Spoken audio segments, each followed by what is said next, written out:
Welcome to the podcast about Lighting Matters. Our unflinching conversations uncover the nuances and complexities which shape the craft of lighting design. We explore the pivotal whys behind a lighting designer's choices and find honest answers to your most challenging lighting questions because lighting matters. Hello, everybody, and welcome to the Lighting Matters podcast. I am so excited for this conversation today. I am Avi Moore with Morlights in Chicago, and I'm here with my glowing co-host. I'm Lisa Reed with Burkett Lighting Design in St. Louis, and we have been, in general, focusing our podcast kind of outward and trying to talk about things that are interesting to things about lighting that are interested to people outside of lighting. But I would say today's topic is really for people inside of lighting, maybe not just lighting, but we'll get into that. I'm excited to have our guest, Ron Unterreiner, who has done a lot in his career, and that's going to be my first question to him. So, Ron, tell us about yourself and how you came to be in your current roles. I will do that. Well, good morning to you both. I am a retired executive from the design and construction industry, and I majored in business administration from Southeast Missouri State in my hometown of Cape Girardeau. I spent my first 32 years with HBE Corporation. I went to work the day after I graduated from college. Stayed there for 32 years. We specialized in building hospitals and medical buildings all over the United States on a design build basis only. I left HBE in 1999. I started a design build division for Ross and Barazini, which is now known as Introba. And after 2 years and an in-house management shakeup, they decided they didn't want anything to do with construction. Probably a very wise decision on their part. I took all the contracts that I had assembled over the last couple of years. They were just getting ready to begin. And I started my own company. So I ran my own general contracting company called Design and Construction Services. And I did that for 6 years. Actually, the day I started and had payroll on my company was 9/11/01, which was not a great day to start a business. So all of the bonding capacity and all the contracts that I had assembled, they went away with the World Trade Center. So it was a challenging time. But so I managed my own company for 6 years, and I shut it down and started up with Pam Duffy with Rohde Construction, which is a mid-sized general contractor in the St. Louis area. It does a considerable amount of work with BJC, WashU, and a lot of industrial clients. So, and in 2013, I started People, which I describe as a non-organization. It's just myself, it's meant to introduce the minority and the women-owned contracting community to the major players in the marketplace. And People was all about gathering as many people as I could in one room. The goal was to fill a room with half minority contractors and half of the majority players and get them to mix it up, get to know each other, and ultimately to work together. I'm still doing that. The pandemic kind of put a stop to the in-person meetings. And I haven't really gotten back into having too many more meetings, but I do keep in touch with a lot of the minority firms in town, and I'm still introducing them to as best I can to the major players. And then in 2020, I started a women-owned group called WBEDC, which Lisa is a proud member of. And the purpose of that was really to get all the small to mid-sized women-owned firms, the business owners of those firms, together and give them the opportunity to share their successes and failures and get to know each other, help each other through the many challenges we have in this industry, and certainly the ability to get paid is one of those challenges, and we'll talk about that a little bit later. So that's and that group I haven't, because of the pandemic, we really have met very few times, but I do keep them informed on a every Monday basis with a inspirational email, and we've got about 40 business owners on that group, and another 56 what I would call consultants or industry professionals that it's a great contact list for different opportunities that come up. So I like the group. I like what it does, and I like all the business owners in that group are very passionate about their business and really wanting to succeed. And so I offer my assistance to anybody that needs help. So, and one other thing that I do to keep connected with minorities, I work with Rise CDFI. It's a community development financial institution that provides working capital to minority firms on a for qualified firms. And really, it's all project loans, but we have money for any minority-owned firm that probably in the range of say 20 to 30 grand to maybe 150,000 max. We don't have a lot of money, so we can't really go much higher than that. But and we've got currently about 12 companies that have borrowed from us and that we're working with, and I mentor them and keep in touch with them on a weekly, maybe monthly basis, depending on and help them to grow their business and do their business in the right way. So that's kind of what I'm about. Since retiring about 7 years ago, I offer one-on-one consulting services to any minority or women-owned firm that needs help. So I do that on definitely a nonprofit basis. I do get a little payment from Rise, which is good, but working with I don't charge any minority firm for assistance. So that's kind of what I am about. I like to write, and I've written 10 books since I retired. So I'm always kind of proud of that. Different books, 2 or 3 about the industry, some about some health issues that I had and travels that I had. So And a cookbook. And a cookbook, yeah. Actually, I'm pretty proud of that cookbook, which is a collection of old family recipes that I converted to a gluten-free and a dairy-free combination. And I wrote several chapters in the cookbook of the right foods to eat. So I thought it was a very good cookbook. You make anything out of that, Lisa? I have. I don't remember what now. I right now I have my 23-year-old child living at home who loves to cook. So Yeah. I've got a personal chef right now. So I'm not making anything. Yeah.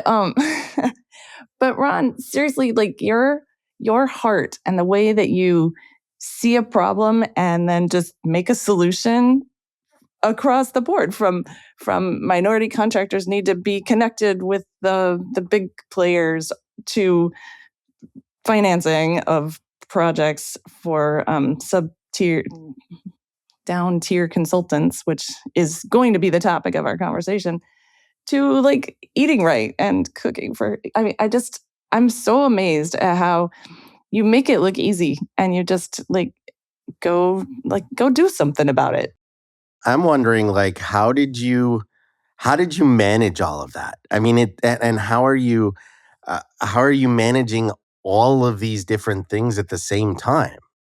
Well, they're all kind of related, for sure. And I was pretty connected but through running my own company.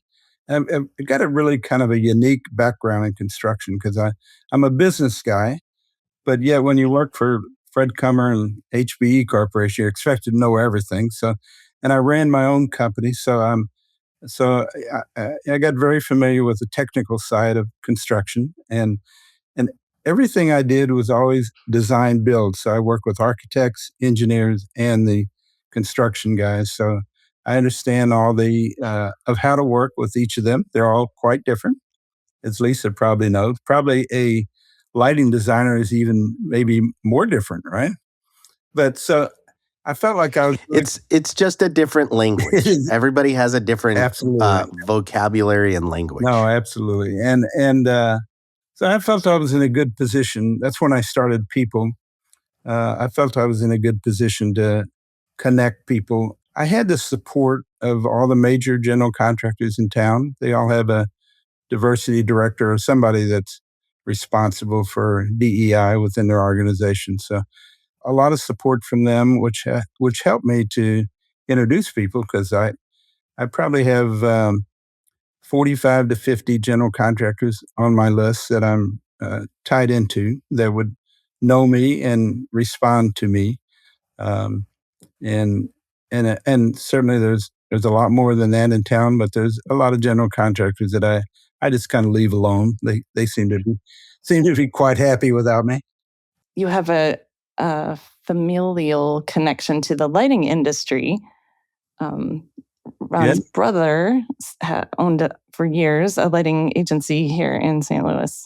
So it's my brother Charlie was the owner of St. Louis Lighting Group for many, many, many years, and he's been in lighting ever since his college days. So I was always and I always loved lighting, and I stayed close to it by I was always talking to Charlie about the way his company does business and how it works, and he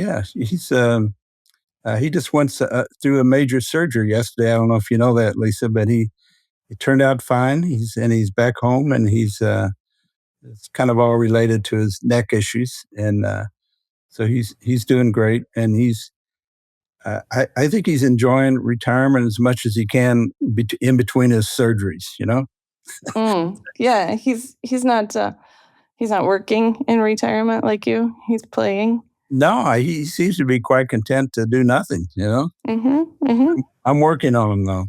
So I have a slightly veering off topic question, but I'm curious, Ron, to your answer to this question. So you had a brother who was in the rep agency business. You've been involved design build for many, many years.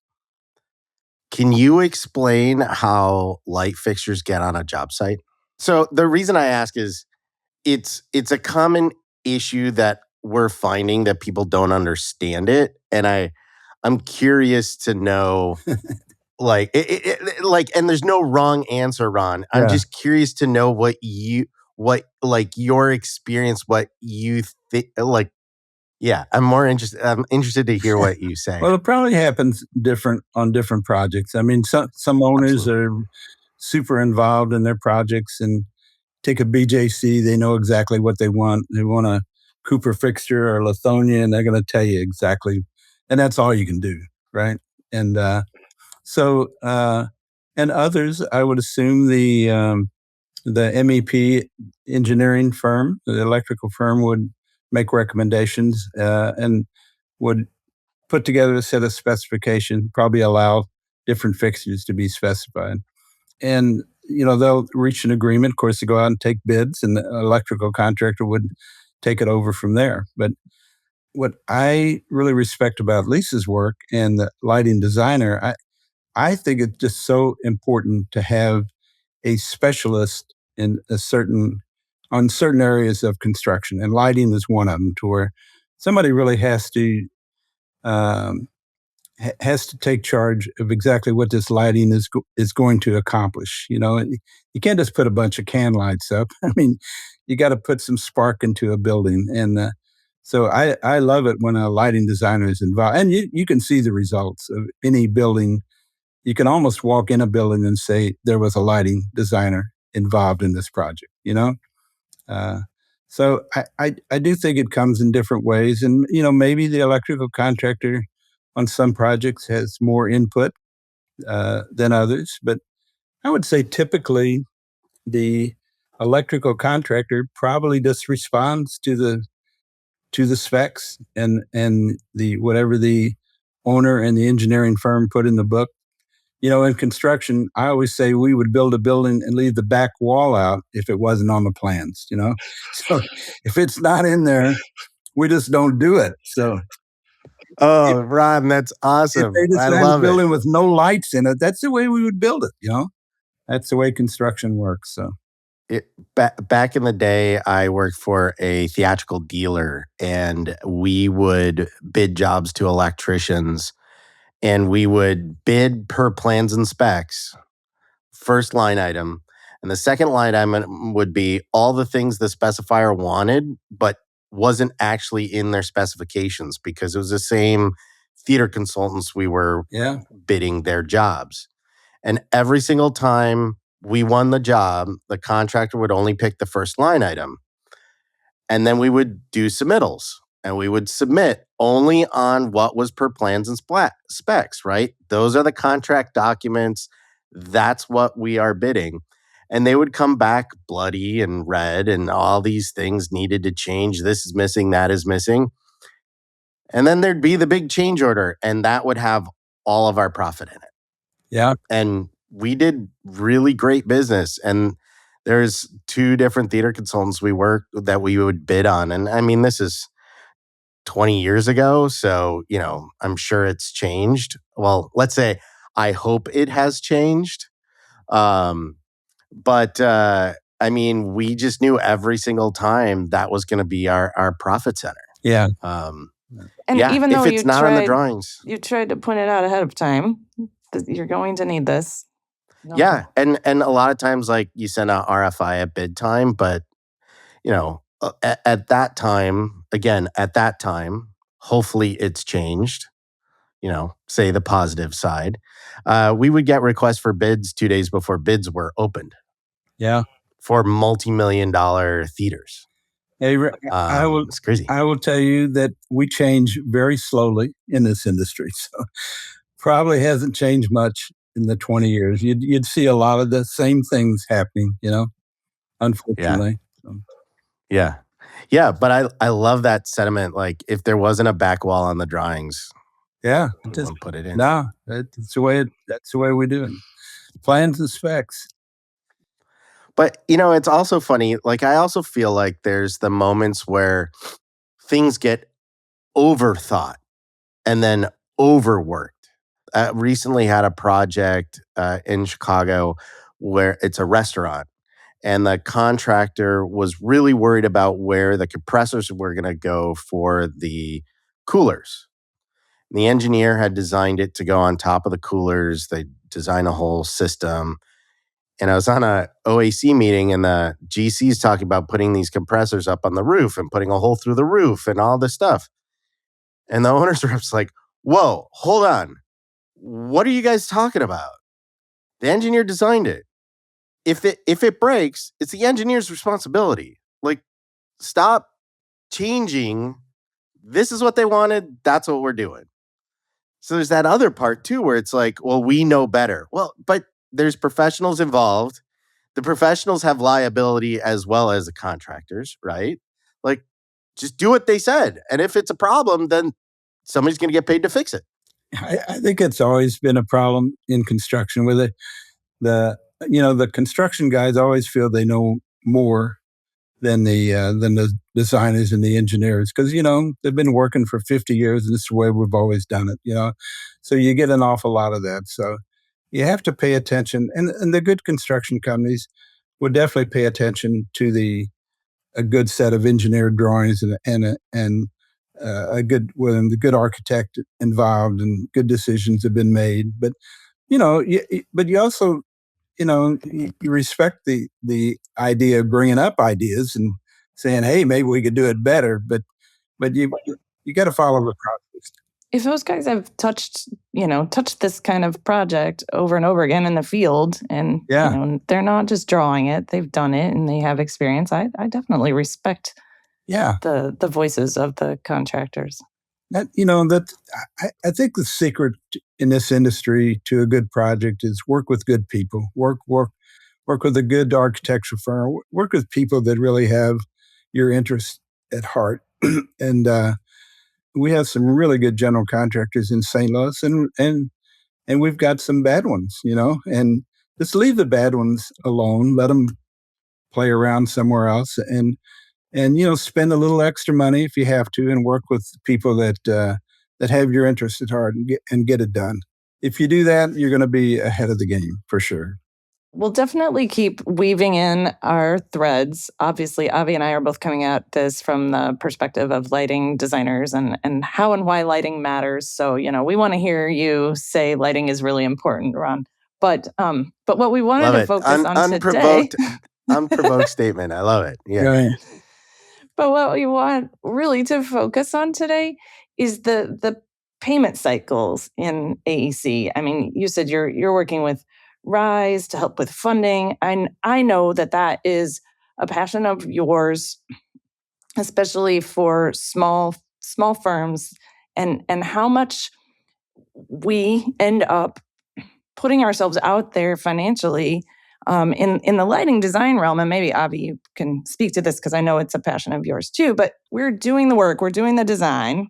And then at the end of the month, we'll send an invoice to an architect, and we may or may not have caught them before they sent their invoices for that month. So if we're lucky, that goes out in a few days on up to the client, or it sits on their desk for a month and goes with the next month's batch of invoices to the client, who then gets to sit on it for 30 days before they pay, and then it comes back down the road. So for us, that work was done at least 90 days before we ever see a check. And I know that happens on the contracting side, and it's happening with a lot of design disciplines besides lighting. So, I may just open it up. Avi, I don't know if you have additional sort of probing thoughts on that, but I know that it's something that Ron really cares deeply about and has put action behind it. My concern with the generally accepted payment practices of the industry, not the bad practice, but our industry accepts that an owner can take 30 days to pay. And the problem with that, we're really killing our industry. We're keeping any new labor-intensive trade contractor from entering our industry. How can you possibly enter an industry when it's going to take 70 to 80, maybe 90 days before you ever get your first payment? And you're expected to continue working, to continue incurring costs. So it's a huge problem. I don't understand why the leaders in our industry are not more concerned about it. The AGC, the AIA, the Construction Specifications Institute, the American Subcontractors. Why aren't they speaking up? Because what I try to emphasize to everybody I talk to, that 30 days is not good. It's not. You may think it's good. It is not good. It's too long, because a guy has to work 30, as you say, Lisa, before you can ever bill. And this whole idea that they have to, somebody should be calling you, and if they don't get your invoice in time, they ought to call you and say, "Hey, Lisa, you got any expenses for the month?" Right? I mean, there's no reason for something to be missed on either side. And then, an owner takes 30 days to before he pays, and you're expected to keep on incurring costs. And I would tell you that my customers, which is the work in a second tier position under a trade contractor, it's typically 80 to 90 days before they ever get paid. And you know what? Where does everybody think that money comes from? They don't have that money. And so what do? They go out to these predatory lenders. I worked with a guy the other day that I was looking at his interest percentage rate on the money he borrowed. It was 82.3%. Right? So they go out and find somebody and borrow 20 grand, and they have to pay them 40 grand back in 2 months later, And then if they don't pay them back, then everything goes to hell.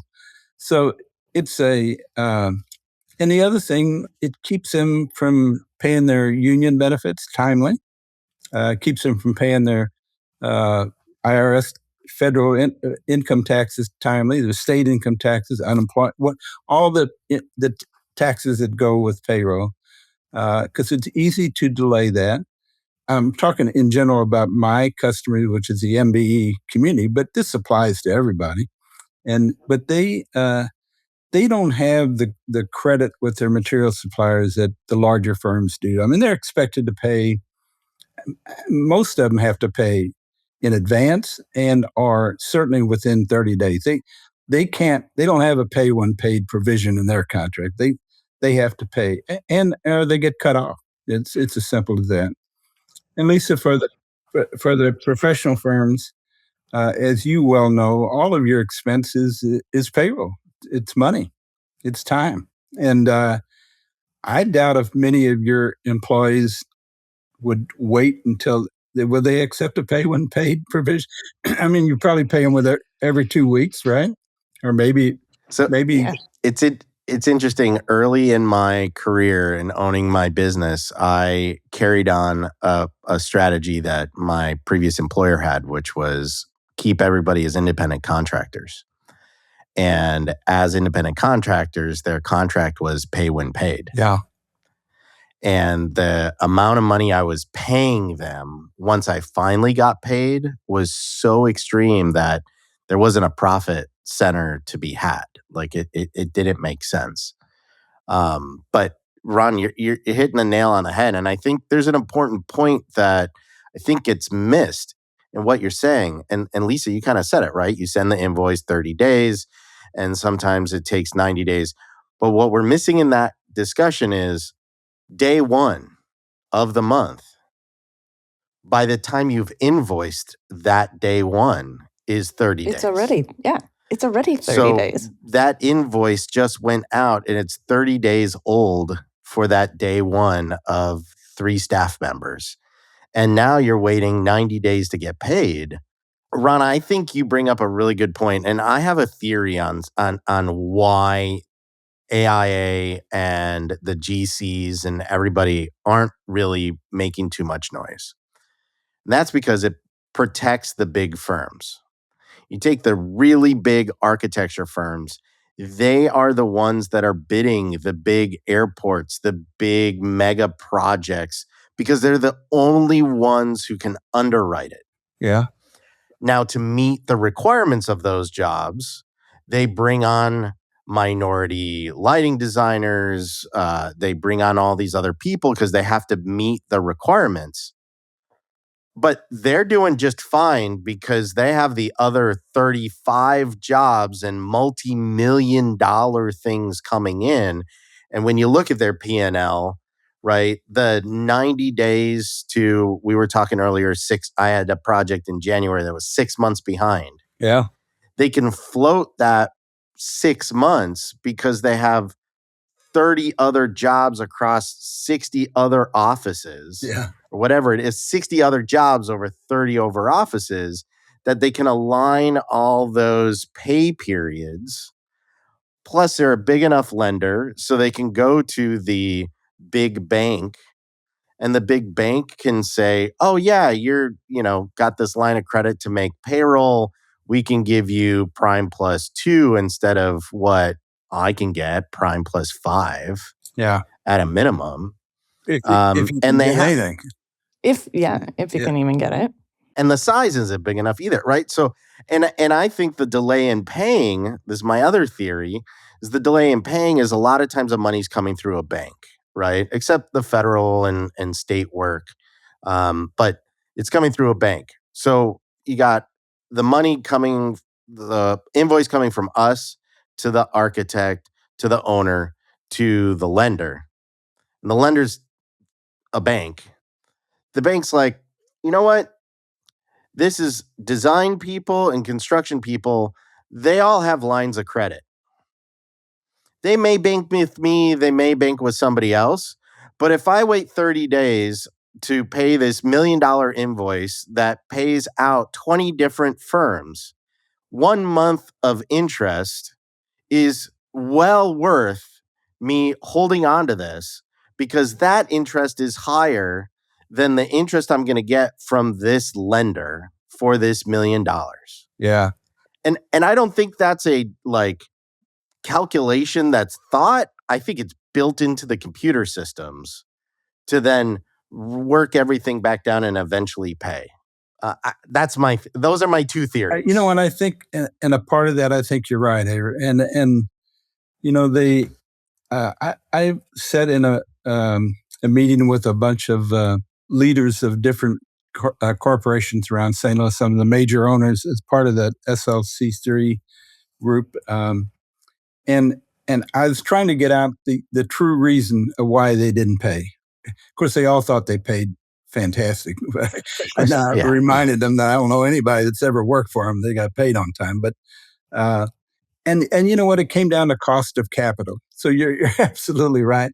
As short-sighted as that is, because what they don't realize, when a InBev comes to town and puts on this 120-day payment policy, they don't realize the amount of money that a general contractor and unfortunately, the subcontractors probably aren't smart enough to put that interest money in there, but the general contractors are. And if they would just simply say, you know what kind of discount would you give me if I paid you in 10 days? It could be 5%. It would so outweigh their stupid cost of capital. But here's the other thing that I see with the general contractors, it really does not hurt them all that much because they've given up on providing their own carpentry services and labor service. They sub all that out. They said, hey, we're not going to get paid. We're going to shove it out to somebody else that can't afford it. So and plus they do have a huge line of credit, so they can borrow. When all these firms have their work off their lines of credit and multiple projects, like you say, they've got plenty of money coming in from somewhere, and they're mixing it all up. But yeah, and I heard recently my son's hockey coach last year worked for a big bank, and he was just in the division of underwriting JVs in Chicago doing big state work. And so each JV ended up with a new line of credit because the day they got the contract, they had to go buy the mechanical systems for $3 million, or else they weren't going to meet the liquidated damages clause on the contract to finish the job by a certain day. So the bank underwrites it, but that joint venture and that GC group knows that, the bank is ultimately the partner in that construction bid, right? But I think the challenge as you come down the channels to the subcontractors, again, I'm not a subcontractor, but as a lighting consultant, is if I start to include those things, am I just going to lose the job? I will say that I've added into my contracts and my proposals for the world out there. Feel free to steal it. Happy to send it to anybody. Consult with us if payment terms better than pay when paid can be guaranteed for upwards of 50% reduction in hourly rate expenses. Yeah. Has anybody one taken you up on it? No? In 3 years and I have it bolded. It's one of 3 things bolded in my proposals. Yeah. In other words, not one person has ever asked. Isn't that amazing? Yeah. And the other thing we were talking earlier about the one irritant to me on owner payments is they really pay whenever they want to, whatever the contract says. And they've now devised in the contract, they have not only pay when paid, but if paid. So if a GC never gets paid by the owner, they never have to pay you. You have to agree with that, which is downright silly, right? But the thing that really always bothers me about owners, they'll say within 30 days. They don't say within 30 days of what, and there's never any dates involved. So if you're expecting payment within 30 days, it may be 35, it may be 40, it may be 45. Somebody may go on vacation. It may be 60, And you know what? How can you live with that when you have to keep making payroll every Friday? Or pay the Amex. You got to pay the Amex every 30 days. Absolutely. Or you're paying 32.5% interest. Yeah. And Ron, you also brought up a really good point to bring a little bit back to lighting, is that the electrical contractors with their distributors are on most likely 30-day terms. A lot of them, I think, offer 10% like net 10 or 2% net 10, right? If they pay in 10 days, they get 2%. So, when they're buying $1 million light fixture package and they receive that, they owe that $1 million Right. within 30 days. And then that distributor has to pay that Lithonia, Cooper, USAI, Lumen, you name it, within 30 days. And they might have some special terms too. But, there's this big gap. I mean, drywall, 2x4s, Home Depot, you got to go over there and pay them before you walk out the door. I don't understand why we accept this in the industry, number one, but why do we want to work this way? Why do we want to put everybody to the brink of disaster, even to the edge of a cliff, ready to jump before we pay them? I mean, when I was at HBE, I was CFO over there, so I was in charge of all the cash and the money. And, I always would convince an owner that prompt payment is really one of the best ingredients to success in a construction project. Everybody's happy. If you pay within, we would get paid by the 10th of the month. And that was something that's very important to us. We never could have grown that company if we wouldn't have been paid by the 10th.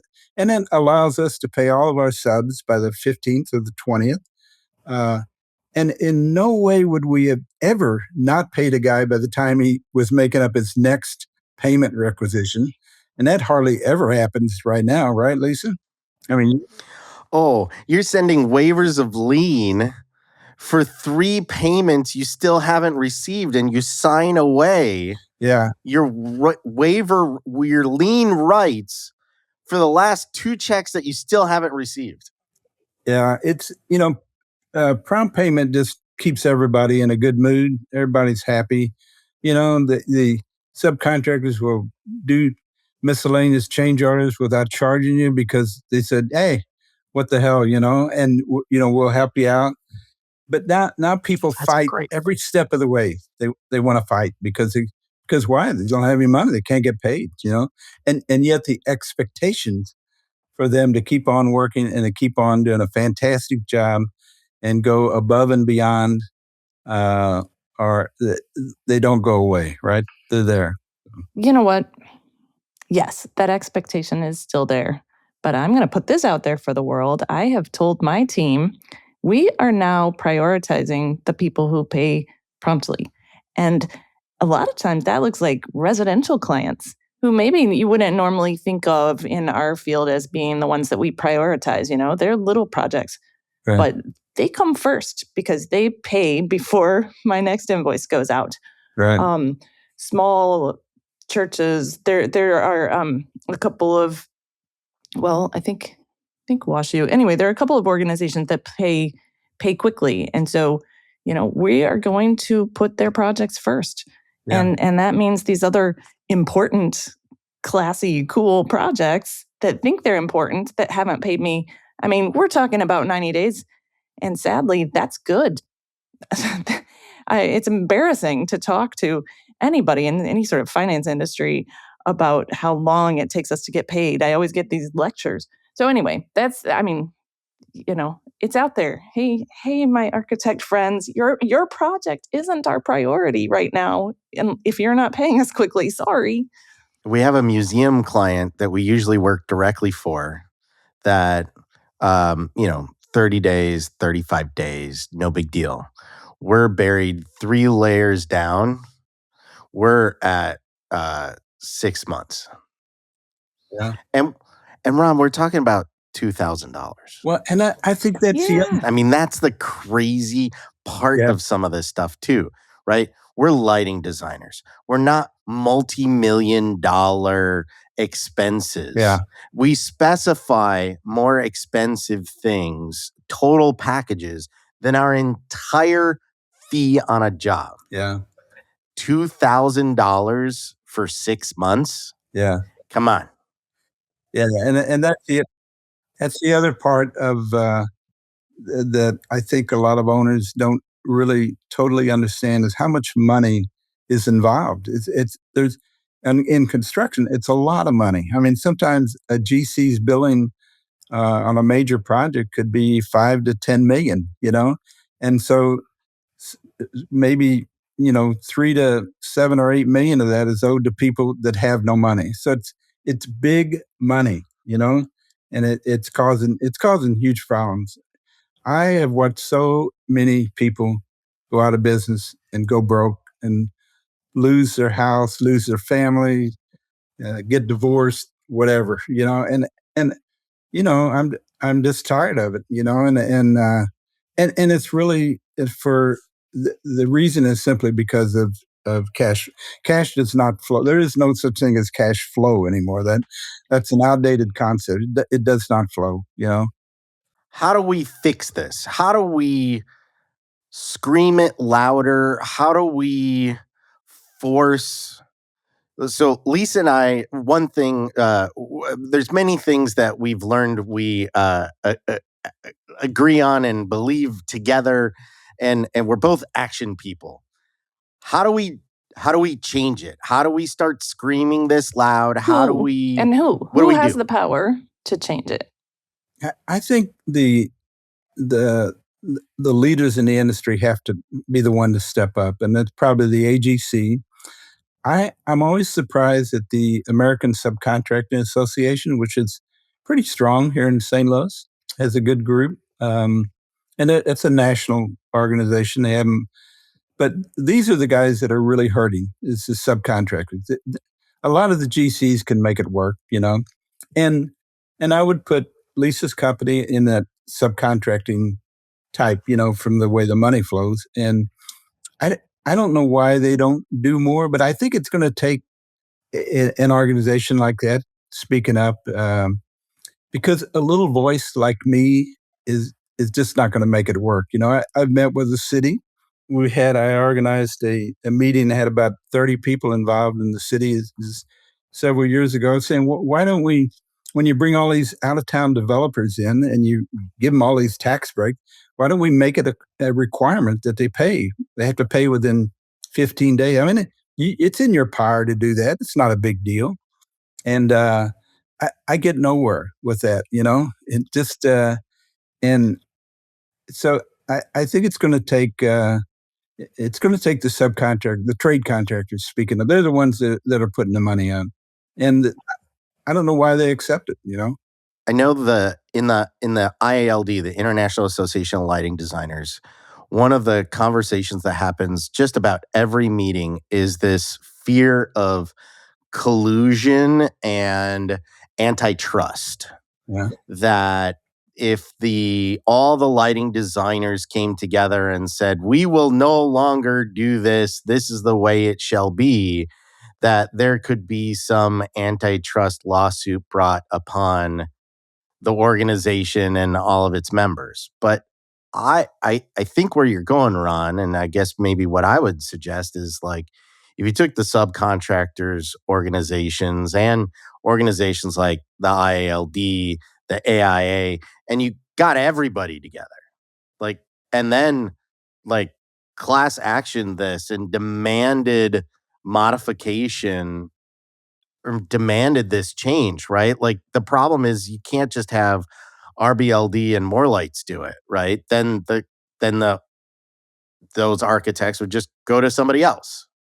You really need everybody to do it, and you need it to come from the organizations, Yeah. from the trade organizations. I think you're right. It's and all of the people involved in a construction project are affected. I mean, it affects everybody, and it just to watch it happen. The irritating thing to me is that we in the industry have decided that within 30 days is prompt payment, and that that is not when somebody owes you $2 million and you have to keep spending money every single day. 30 days it's not acceptable. That money should pay. and I would say in my entire career, up until maybe I got to roadie, that I would receive payment within, and that HBE would receive payment by the 10th of the month, and I would always receive payment by the 10th or the 15th of the month. So it was never that big an issue in my career until I got to roadie and we started working for BJC and Ameren. I mean, they take 30 to 45 days and longer. But they get paid every 30 days. Yeah. By all the utility users. Mm-hmm. Up here in Chicago, ComEd, you pay ComEd every 30 days or you start getting threats that they're going to shut off your electricity. Yeah. But yeah, I've heard the same thing, like getting paid from ComEd. I'm sorry to use ComEd. I apologize that, I don't work for that. Any utility, I mean, like they're getting paid every 30 days, but they can't pay the rest. And I guarantee everybody we're talking about pays their credit cards on time. Yeah, or you pay a huge interest rate, right? Yeah, it's business practice, right? To stretch it, to pay slowly and collect quickly. It's hurting us. I think you made some good points, Ron, about how really the trickle-down impact of that is hurting them more than they realize. Yeah, I don't know how to change it. I've tried to meet with all the right people over the years, and I haven't given up, but I don't seem to be making any headway. And the older I get, and the more the more I get separated from my years of active employment, the less people pay attention to me. So, but Ron, you make amazing points, and there's so much that the clients, the owners, could win. They could literally get their building for so much less. Yeah, they could. If they just moved it, and it's sending out the money sooner does mean they pay interest sooner on that money, right? The way a construction loan works. But based on current interest rates, I'd be willing, and I would welcome any super mathematician out there. Feel free to do this math.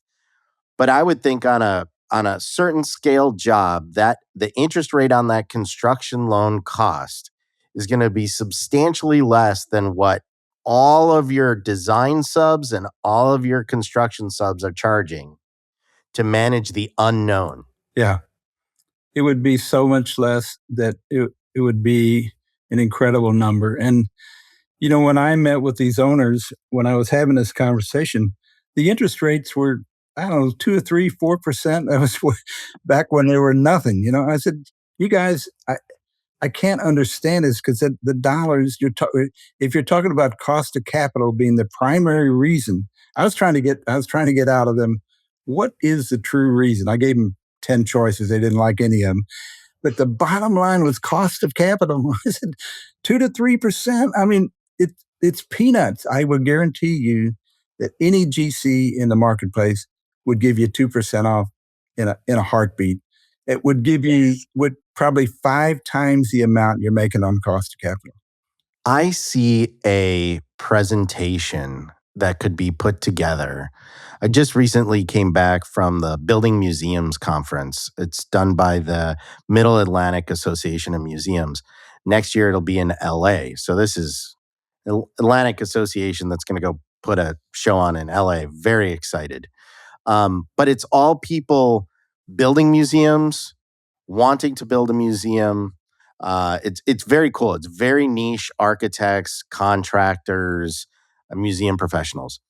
I see a session just at that conference saying, want to build your museum for less.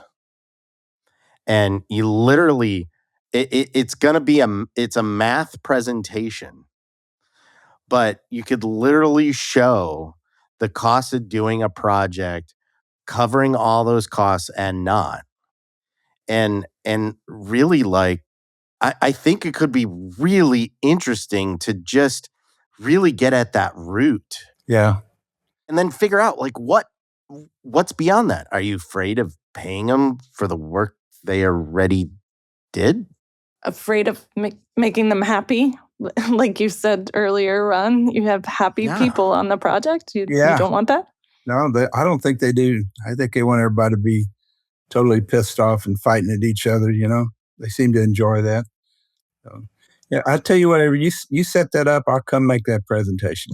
Yes. Yeah, I'm really interested in having that, because I think, and I, there's a big project that I'm not even involved in right now here in Chicago, at a museum. And actually, there's two museums that are going on in Chicago right now. The Shed Aquarium's doing a big renovation. Valerie DeWalt Train, Available Lights, the lighting designer, massive undertaking over there. And then there's also the Obama library that's going on. Yeah. Lighting designers from all over the world, architects all over the country, lots of minority partners involved in that. Same kind of issues I've heard down the channels on both. If they would be willing to have that conversation and break it apart.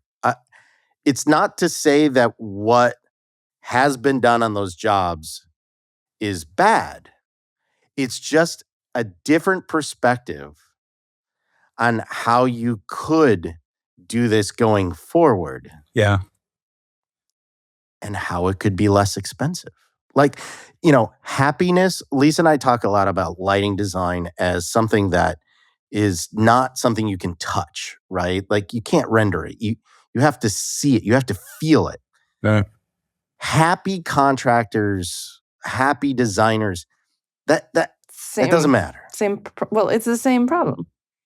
Costing less all day long. There isn't an owner's rep, an owner, or anyone involved in construction that would say they wouldn't be about costing less. Yeah. It seems to be what it's all about. And you guys do happy work. That's what you do. You're trying to bring happiness and light and joy to a project, and you're trying to create an atmosphere where everybody's in a fantastic mood when the building is finished, and yet they want you to work in an unhappy environment, and they don't want to pay you. They don't want to pay you for that happiness. And it's not just lighting designers, right? It's everybody on the project. It just. Yeah, this isn't just lighting designers. It's the MEP consultants. We're working on a project right now within Troba. That it's all the subconsultants, and it's the architects too. And it is the GCs. Yeah, they have the line of credit. They still have to make that payment every month. And what happens when all 10 of your big jobs are all delayed, right? And I'm pretty sure there's sleepless nights that have existed throughout the entire construction industry from top to bottom. And I don't think the owners truly understand the stress that they're putting. We talk about, if you read the construction forum news, they put it out twice a week now. That's all we talk about, is all the suicides and all the mental health issues in construction. So why do we want that? Why do we want sleepless nights for contractors and designers? I mean, shouldn't we want them to be up at night thinking about what with their next creative step in their how to make the design? project better? Right. That's what we want, people inspired, not. Yeah, you got Lisa tossing and turning, trying to figure out how in the hell to make the next payroll, without getting paid. I mean, it doesn't make any sense what we're doing to each other. You want to solve the problem of suicides in construction. You know what? Pay everybody, owners, pay everybody by the 10th of the month. People always ask me, what is the best way to solve this problem? What would solve the problem? You know what? Pay by the 10th of the month. And you know what? I can work with the GCs to get them to pay the subs. The subs can pay everybody. Just pay by the 10th, problem solved. It will, and there'll be some bad GCs, but we can work with that.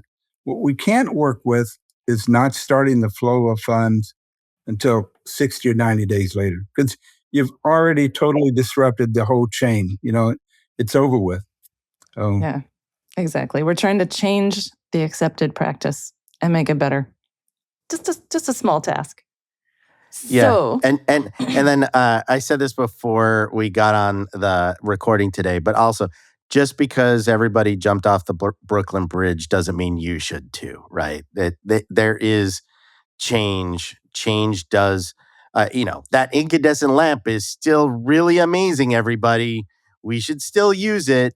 It's a shame, and I feel bad about this, but I cannot recommend any minority firm I work with to work on any of the major projects in St. Louis. And all the African American leaders in this town, they want them to all work on these projects. But work on the projects that will pay you. Do exactly what Lisa's doing, and prioritize your clients, and stay within your financial ability, but and negotiate prompt payments. And if you can't, don't work for them. And Lisa, you're right on the residential side. Typically, you could even get payments up front. I mean, they'll start with. Exactly. They'll pay before you start. Yep. And those are the type of projects that you need to work on if you're going to make some money. I just watch so many people go on these major projects and lose money, and go through all those sleepless nights, Okay, so one of our company values and what we look for in team members are people who are delighted by life.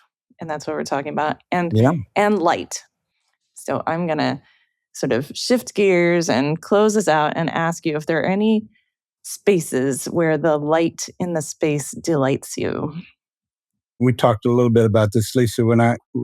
Before graduating from college, I spent 6 months hitchhiking through Europe and the Middle East, and which really opened my eyes up to so much architecture and especially lighting design, because of all the cathedrals and places like Notre Dame and the Eiffel Tower and all the cathedrals all through Europe. One of the things I remember the most that involved lighting, kind of a little bit offbeat story. We ended up in Rome on Easter weekend, and I was able to sneak in the Saturday services at St. Peter's, and they had it was an incredible setting for one. I mean, totally packed. But so I was 10 feet away from watching Pope John XXIII walk down the aisle, and they had the all of St. Peter's. The lights were dimmed to almost darkness, and as he walked down the aisle, the lights came on behind him. Right, so he was like walking in the darkness, and every couple steps he took, the lights came on behind him, and it was such an incredible feeling that this presented, and I think that's when I fell in love with what lighting can do to a project. And it was just, I'll never forget that scene. It was just, it's something that you will remember always. And maybe, I don't even, maybe the lights weren't working and they turned on. I have no idea, but I thought, wow, what a feeling they created for all the people in that room, because that it just, and by the time Pope John reached the altar, the lights slowly came to full light, and you just felt, and look at what that does to a person. And you carry that simple concept over to buildings, and yeah, I don't know that I can point out a particular, but any building that I can tell you that I can walk in a building and tell you whether they paid any attention to lighting and acoustics. Right, I work with Patty Gauss on acoustics, so I'm always thinking about that as well. And there's a reason. There's a reason that we hang a chandelier over a dining room table, or we put pendant lights over the kitchen counter, right? Because we want it to look different than just can lights, and we want to create a different atmosphere for eating and for dining and for working or playing or whatever it is. So I have a great admiration for what you do as a company, Lisa, as a designer. I think it's a very important part of our industry, and it's. I feel the same way about acoustics, because I think that if you walk in a building and you can't hear, and the sound is reverberating all over the place, and are just driving you nuts and we all see that in most of the restaurants we go to. But when you walk into a building that should be a safe place for noise, that I think that's an issue. But I kind of put acoustics and lighting together in my world for having a successful building. And it's another thing that I think there's two things that I think owners need to understand on things like lighting design, is that it is a specialty item. It's not something that you're going to get just by hiring an electrical engineer, and no matter how big and good the electrical contractor is, it's a specialty item, and it should be treated like that. It should be. I think there's a huge need for lighting designers, and it is not an extra cost. It always drives me nuts when owners, they want to value engineer all this stuff out, and to me, lighting design or acoustic design is not extra. It is a specification item. You either want it or you don't want it. You either get vinyl tile in your lobby or you put marble down. You decide which one you want. And it's the same with lighting design and acoustics. And I see those two items as being the biggest challenge. How do you get owners to understand that? And how do you get an architectural firm to understand, hey, you need me on your team. Just let me show you the way to really make this building, give it some pizzazz and give it some life. Just like you say, it's what you really want to do. Yeah. How do you do that? And how do you convince them that it's not extra? And which I think, to me, it should be an easy pitch to do that, but it's not, because they look at it as extra. Whatever. However many dimmer switches St. Peter's had on that night, and that obviously cost more than having none, right? But that's what they wanted, and isn't that what you're trying to do in a church or a building? That's trying to give it life, Well, and it created, I mean, that's a very theatrical treatment, which makes me think of, that's Avi's background. But it created a memory that lasted a lifetime. Yeah. How can you put a price tag on that? Yeah, you can't. Right. Well, and the way the way Lisa and I are trying to change it is we created this podcast. We're slowly changing the world as best we can, and we're bringing it to the architects and to the interior designers. Right? We're trying to bring these conversations out there and explain to people that it's not an extra. Somebody's picking the lights. Yeah. Wouldn't it be more cost effective? Because I believe, unfortunately or fortunately, it all comes back to cost.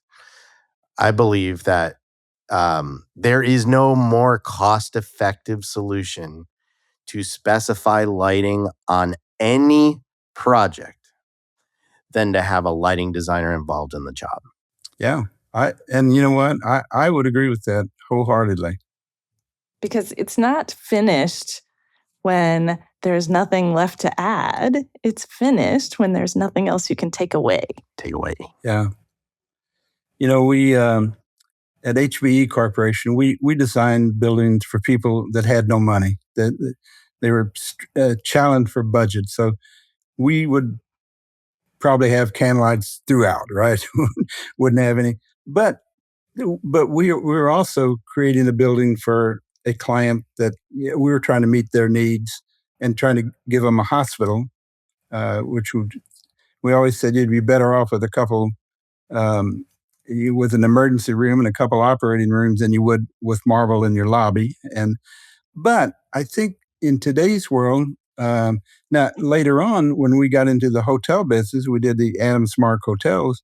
Then we totally switched. We were all, and lighting was super important to us in a hotel environment. You walk in the Adams Mark downtown, I mean, you're going to see all kinds of fancy lighting fixtures, and we spared no expense to doing that because we recognize that it's what the public needs.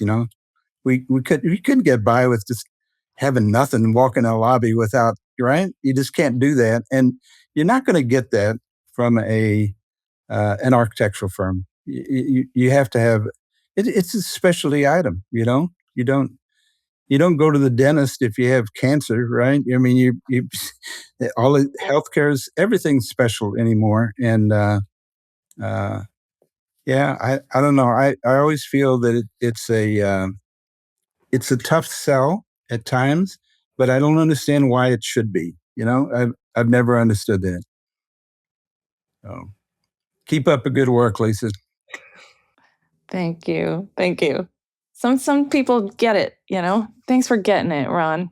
And I think the owners that get it are, I think it pays off for them. No question about it. Well, I'm so glad that we had this conversation today, Ron. Thank you so much for sharing your wisdom and your perspective. Hopefully there's a lot more conversation that can lead from this. And I really appreciate it. It's been so amazing. Well, thanks for having me. I enjoyed it. And I do think it's a very important subject for our industry. And it's a national subject. I mean, you could read stuff from any city, and the problem is nationwide. It's not just St. Louis. Yep, I'm hoping to go to that museum conference session in LA. I want to hear you guys talk about it. Yeah. I think it'd be fun. I will. I'll be in touch.